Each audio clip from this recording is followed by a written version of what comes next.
and my so-called beard and say, you know what, you have done something that I say that none of us could have done. You've shared him with us, you put up with him, you loved him, and he's, trust me, I know he can't train a dog to save his ass. So, at that, I'm going to ask you all one favor. I don't have mine, it's over there. I'm going to ask you the one thing we should salute Steve Orr with today. Please reach in your pockets or your pocketbooks and take out your cell phone. Please. I'm not waiting. I don't mess around, Ron. Take out your cell phones. Put them up. Reach up. Reach up to Steve, because he's somewhere trying to help call one of us to drive us. God bless all of you. God bless Steve. And God bless Framingham for having Steve put a shining light down upon us. Thank you.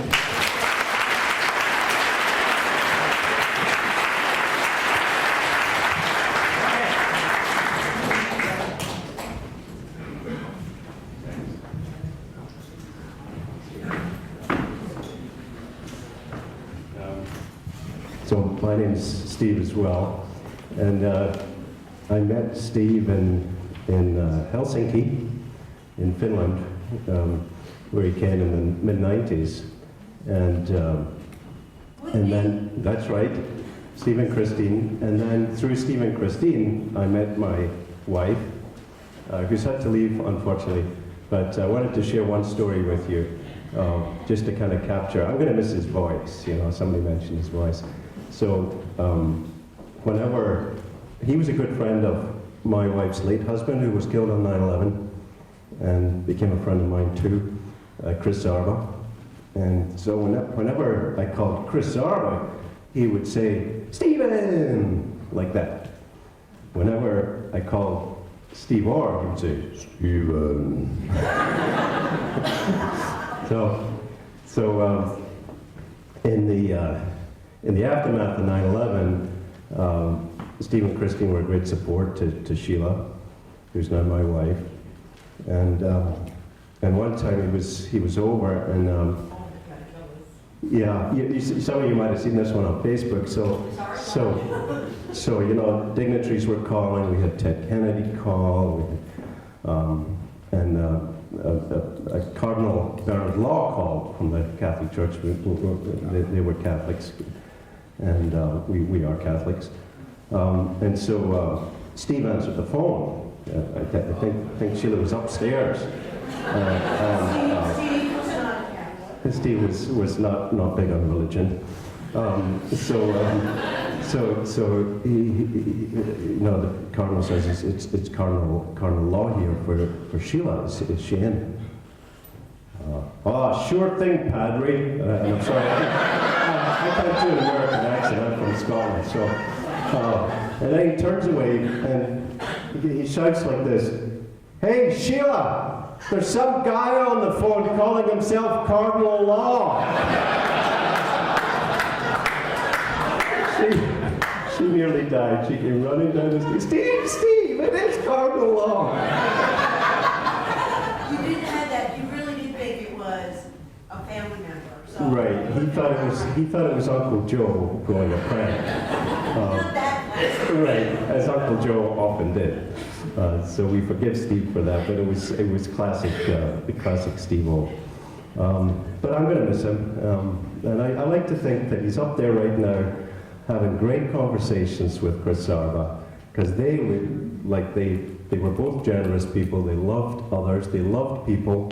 You could tell that in their different ways, and they were quirky intellectually. Chris Zarba stayed up reading books on German and studying Italian and do different music. And Chris looked normal. So I like to think they're up there right now, just having a great intellectual time and having a good laugh. Thank you.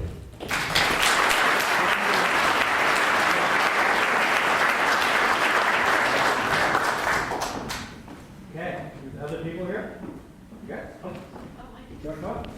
Oh, hang on a second. Okay, who's coming in here? Okay.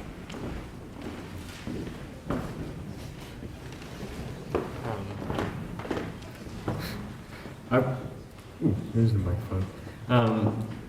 I've known Steve all my life. Just want to bring that up. My dad knew him since before I was born, and now I'm 17, so I've known him a pretty good amount of time. Steve was the embodiment of love. There's nothing that you could call him and say, I don't think if I called him and told him about this that he would know what I'm talking about. He knew everything. If I called him about anything, he would know exactly what I meant or what I need to say or that kind of stuff. Something I want to bring up is, this is so fun.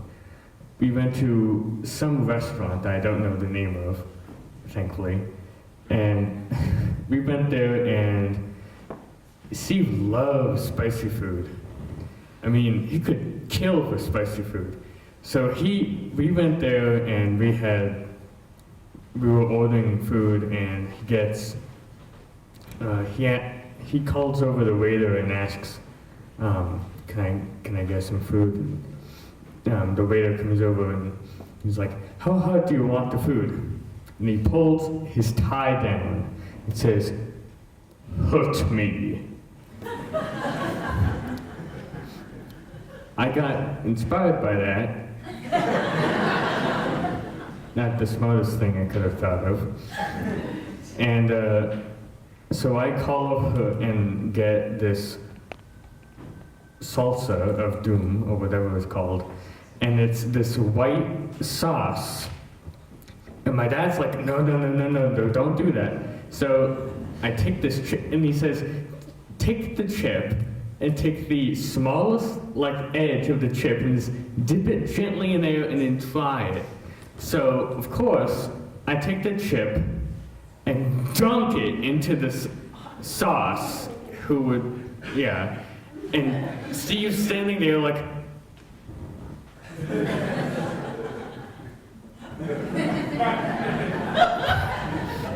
and I dunk this, so I take a bite, take the whole chip, and chew and swallow it, and all of a sudden, it's like someone stabbed me in the back.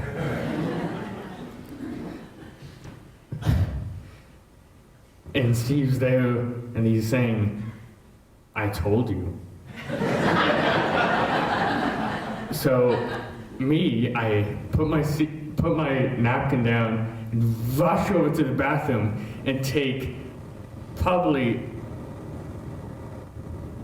That's Steve. That is Steve.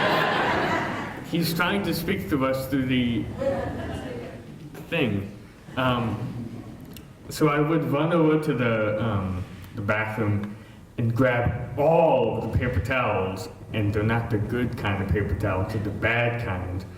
And I'm over there and I'm like, get this off, it's killing me. And I'm thinking that Steve is there and he's like, I told him. I mean, I would have done it with him, but I told him.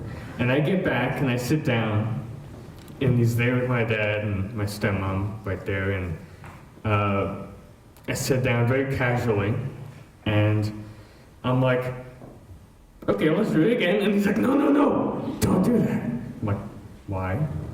It's like,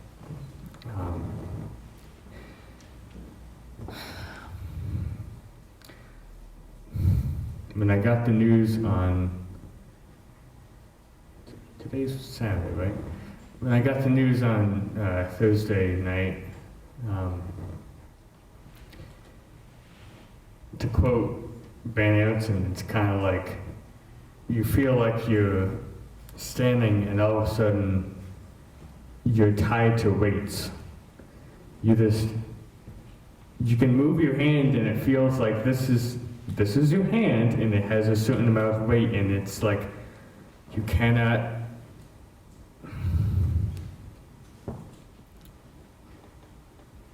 He's somewhere out there smiling and laughing at me trying to do public speaking, but I cannot do public speaking.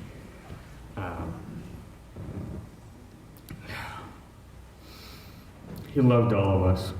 We're all connected by this trust and this love that we all share, And be careful of hot sauce. and be careful of hot sauces, especially the mystery white, whatever the hell it's going to be called, sauce that it's the,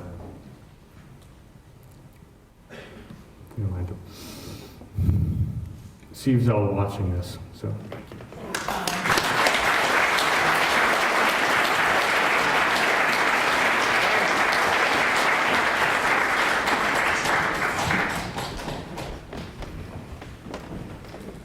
Hi, I'm Linda Gutman. Uri's my husband. Steve was Uri's best man at our wedding. So, I've known Steve a long time. A little about me. I'm a very stubborn, argumentative woman, and I have some really strong viewpoints. Most people don't know that about me because I'm usually pretty friendly, affable. So, of course, I was so excited to have Steve have such an important role in our wedding. But pretty early on, it became clear that he and I really disagreed about an awful lot of things. And I'm not used to getting really close to people who disagree with so much about what I'm so stubborn about. And yet, since learning about what happened on Tuesday, I realized how deep my love for Steve was. And it was the first time in my life I realized that I could really love someone who was so different from me. We couldn't even agree on movies. And of course we couldn't agree on food because I don't do hot and spicy ever. But he had a heart of gold, and to see so many of you here to be so inspired by him to public service it's very moving. And I would often be there when Steve was calling on the phone and Uri was deep in some computer problem or whatever he was up to, and I'd be hearing Uri respond, and it was like I could hear him, even though I wasn't on the phone with him. And I'm just gonna miss all of that so much. So let's all continue to be inspired by Steve's example. Even though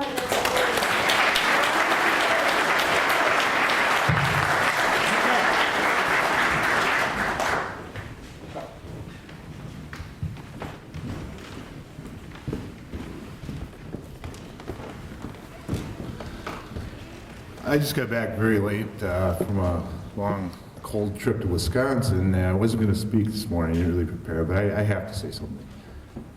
Bill Merriam is my name. I've known Steve.